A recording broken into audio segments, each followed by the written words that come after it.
Notice something about the last two videos in our How the Books Think series, NRFI, first 5 innings. They both keep circling back to the same guy, the starting pitcher. So today we bet him directly. This is the strikeout prop.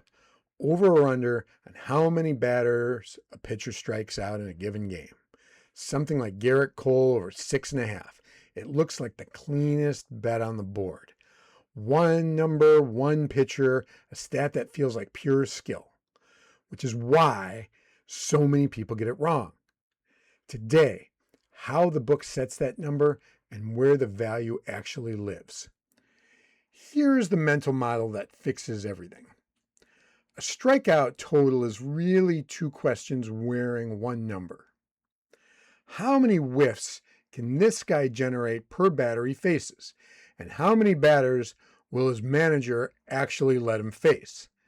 Strikeouts are a rate times a workload. You need both. Most people only check one, usually the rate, and the number in their head ends up answering the question that nobody asked.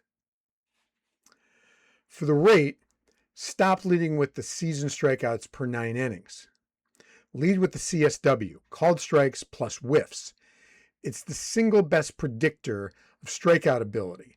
It captures both swing and miss stuff and pure command. And it's far steadier than a raw strikeout total over a few starts. League average is around 27-28%. 30% and up is elite. Do not bet a strikeout prop off last week's box score. That's noise. CSW is the signal. Now the other half. The rate doesn't happen in a vacuum. The same pitcher is a different bet depending on who he's facing. A great strikeout arm against a contact lineup that rarely whiffs will underperform his average. That same arm against a free swinging team, one that strikes out 25% of the time or more, they'll feast. Always check the opponent's strikeout rates against his handedness. The matchup sets the ceiling. Here's the one that almost everybody forgets, and where most strikeout unders are won. Strikeouts are a counting stat. They need batters faced, and batters faced is a decision the pitcher doesn't fully control. His manager does. A pitcher averaging 5 and a fraction innings simply can't reach 7.5 strikeouts, no matter how nasty his stuff is. So, before you bet an over, forecast how deep he goes. Watch for pitch counts, guys coming off injury, blowout risk, and openers or bullpen games. People bet the stuff and forget the hook. Go one level deeper than the team strikeout rate. Handedness matters first. A lineup full of lefty bats against a pitcher whose breaking ball only really works on righties is a different bet than the team rate suggests. The shape of the order matters too. 3 free swingers at the bottom who chase everything are strikeout fuel. A top of the order that rarely whiffs caps the ceiling. And remember, strikeout rates drop the third time a lineup sees him due to familiarity. Fade the hot streak. Strikeout rates take about 6 to 8 starts to stabilize. So a pitcher with a career 24% strikeout rate who's running at 30% over his last month is probably just hot and due to come back down to earth. When the market overreacts to a couple of loud box scores, that overreaction is your edge. Bet the baseline, not the streak. Now, 3 smaller factors break the tie when the rate and the leash agree. The umpire, a pitcher-friendly ump with a bigger strike zone adds strikeouts.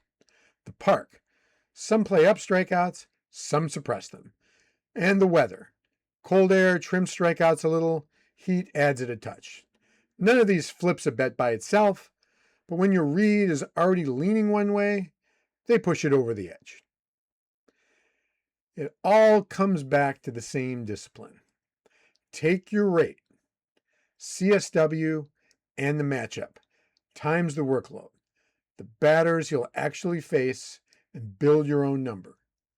Then compare it to the book's line. You only bet when your projection clears the price. You're not betting on a strikeout.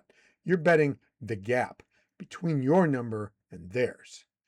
Let's look at a live heater demo on this exact prop. Okay, we're going to go over to heater.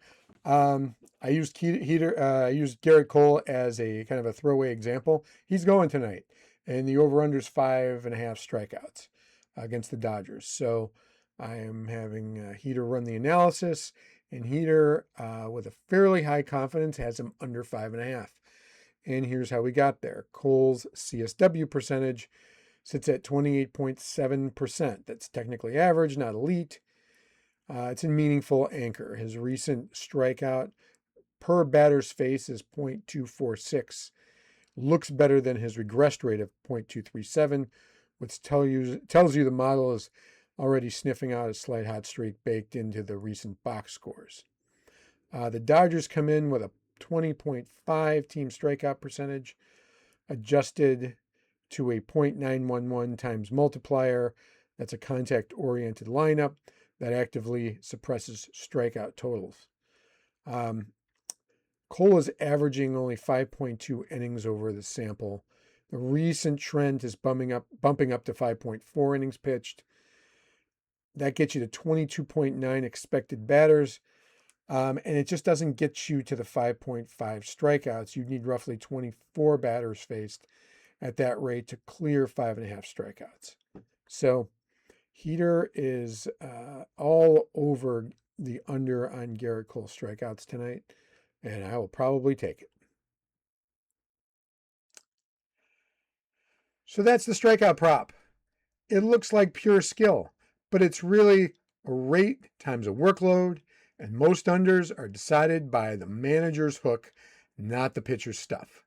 Lead with CSW, respect the matchup, forecast the leash, and bet the gap. Heater runs the rate and the workload on every starter every night. The link's in the description. And here's where we go next. We've spent 3 straight videos on the guy on the mound. Next time, we flip it to the other side of the ball and step into the batter's box. The home run prop.